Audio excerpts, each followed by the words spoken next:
All right, everybody. Welcome back. I'm going to record this version of our coaching call from scratch.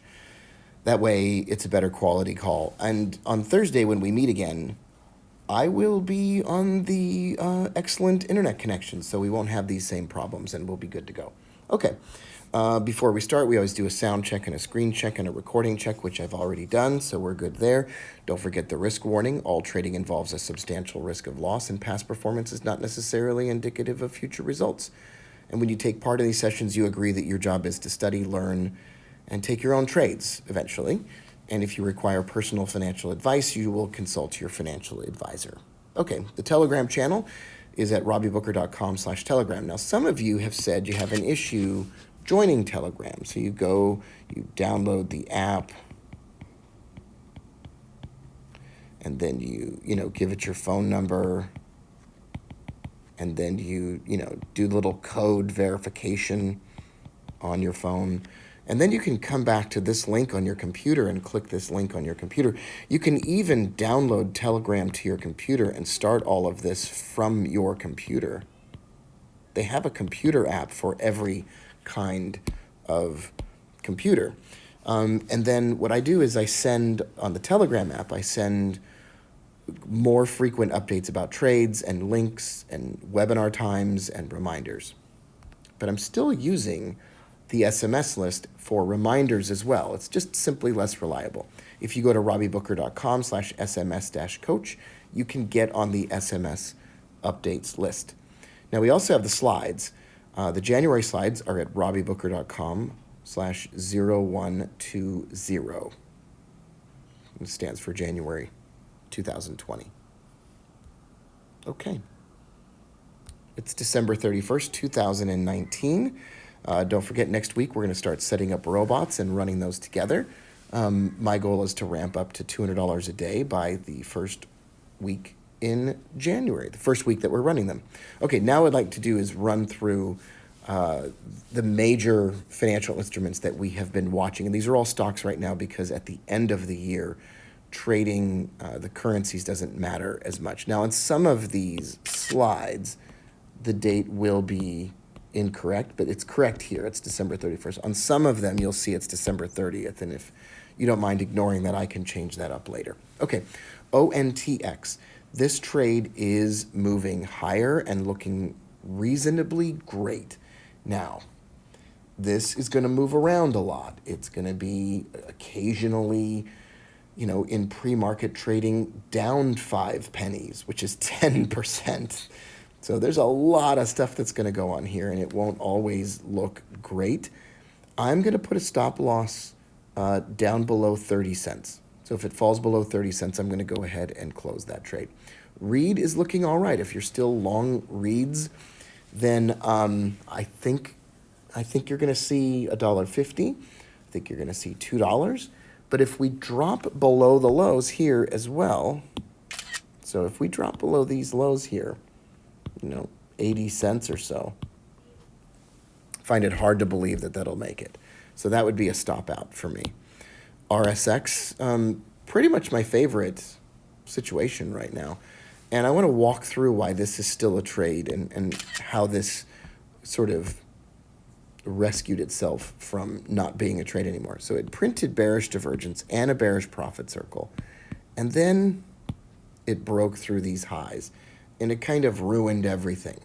And right up here at the top, it just got so overbought again that I jumped in on these May $25 puts for, I think I paid $1.07 for those.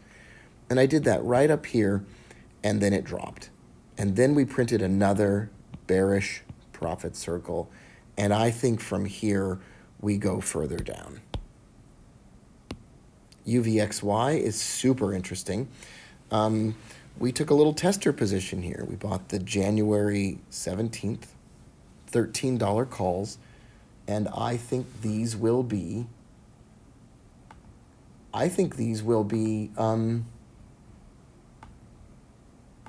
just quitting the webinar over there. I think these will be worth $2 this week. I paid $1.27 for these, and I think we're going to see these jump. I think UVXY has the potential to not only jump up right now, but also when it jumps up, print a bullish profit circle. I guess that should be green, right? Yeah. I think there's some huge potential here. And we'll see, right? I mean, all we can do is wait and watch. EWI, waiting for a bearish profit circle. And if we can get a bearish profit circle, then boy, would I just be absolutely thrilled.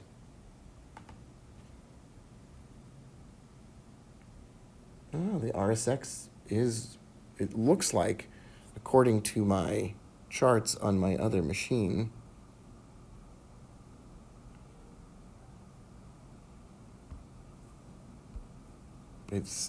apparently it is dropping. Not having a great day. Of course, I'm probably now wasting time trying to get this to pull up correctly. Okay, so it's not dropping necessarily, but it is, the trade is actually doing well. And UVXY is up today, and it's gonna struggle here. It's gonna try to have some up days. It's gonna try its hardest here. Okay. So somebody asked today in the webinar, they said, hey, is GREC still valid? And the answer is no, not really. Now I'm going to grab a chart and drop it in here. If I can.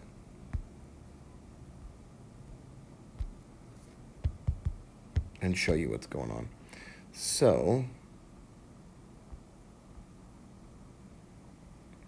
if this works, it'd be the craziest thing that ever happened.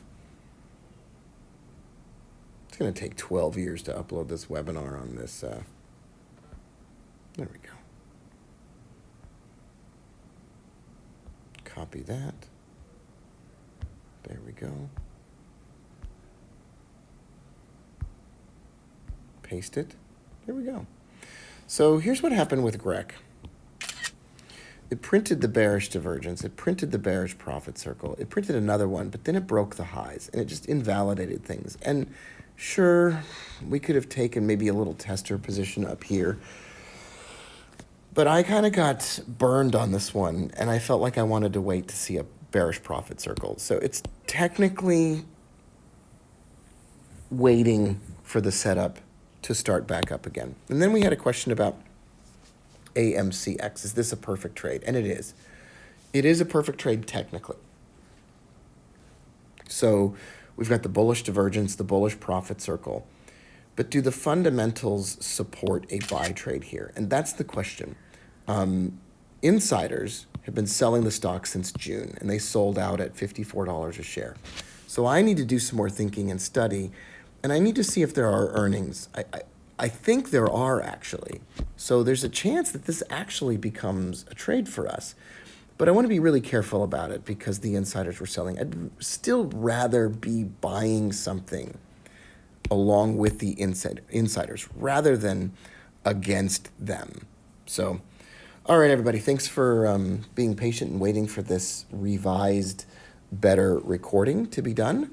And I'll see you on our next webinar on January 2nd. I'll be back at home with a great internet connection, and I'll see you then.